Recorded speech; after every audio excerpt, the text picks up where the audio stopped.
ஆசையால் உலக இன்பத்தை அடைய முயல்கிறோம். எண்ணம் நிறைவேறியதும் மனதில் ஆசை அற்றுப்போவதில்லை. மற்றொன்று முளைவிடத் தொடங்குகிறது.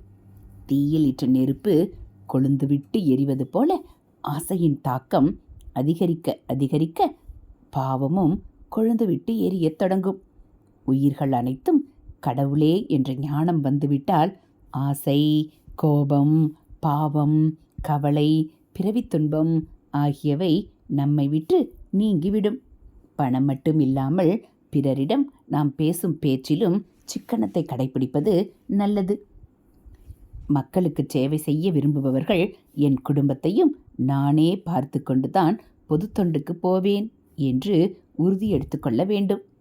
உபவாசம் என்றால் பட்டினி என்பது மட்டுமல்ல, கூட வசிப்பது என்ற பொருளும் உண்டு.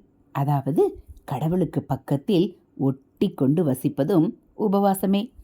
ஹரஹர சங்கர ஜெய ஜெய சங்கர, ஹரஹர சங்கர ஜெய ஜெய சங்கர. மகா பெரியவா சரணம். இது மகா பெரியவா அருள்வாக்கு.